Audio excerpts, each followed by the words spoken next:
आपके माध्यम से एक विषय रखना चाहता हूँ।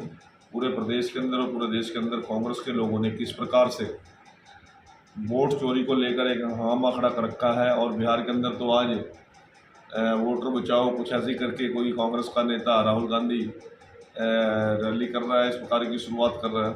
परंतु मैं आप लोगों से एक बात पूछना चाहता हूँ कि हरियाणा प्रदेश में 10 में से 5 लोकसभा सीटें कांग्रेस ने जीती।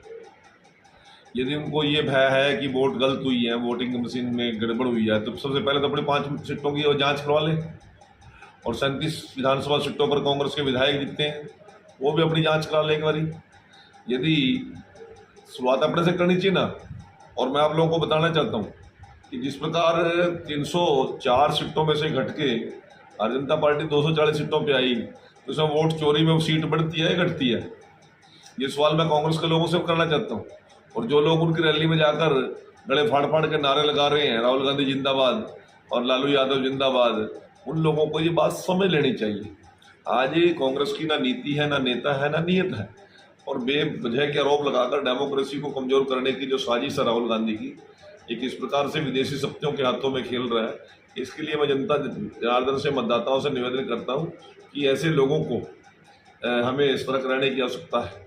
और यदि इस प्रकार का विचार लेकर ये लोग जाएंगे तो देश के अंदर और प्रजातंत्र के अंदर एक बहुत बड़ा नुकसान हो सकता है। जिस तरह से राहुल गांधी लगातार कह रहे हैं, बिहार गए हुए हैं, वो कह रहे हैं वोट की चोरी हुई है, लगातार चुनाव आयोग ने कल बाकायदा कह दिया कि इस तरह के आरोप नहीं लगाने चाहिए। मैं बोल रहा हूँ, इसी विषय में तो बोल रहा हूँ। मैं इसी विषय को तो आप लोगों के सामने ला रहा हूँ। ये जिस प्रकार का हिडन एजेंडा विदेशी शक्तियों के हाथों में खेल कर ये देश में लाना चाहते हैं, हमें इससे सतर्क होने की आवश्यकता है।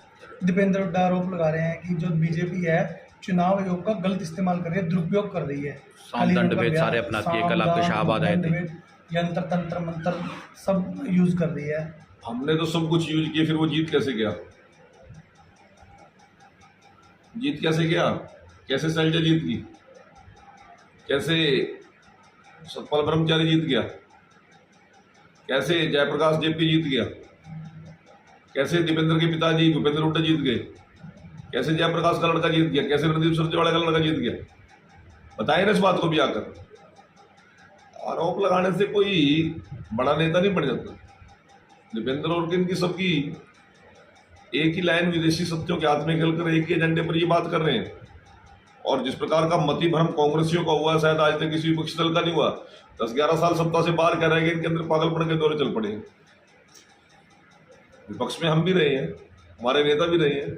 40 साल से ज्यादा विपक्ष में केंद्र में हमारी सरकार रही है, हमारी पार्टी रही है।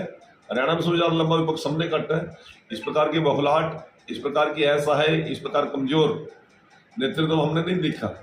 हम जब भी हारते थे उसके बाद मजबूती के साथ जनता के बीच में जाते थे और अगली बार सरकार बनाने की तैयारी करते थे। ये लोग तो बौखलाहट है, पता नहीं किस प्रकार के बयान दे रहे हैं। मुख्यमंत्री अब इनको तो ये भी डर हो रहा है कि यदि हम नेता प्रतिपक्ष चुनेंगे शायद हमारी वोट चोरी न हो जाए। अपनी पार्टी के अंदर ही अपने नेता प्रतिपक्ष को चुन पा रहे हैं। क्या स्थिति बनी पड़ी?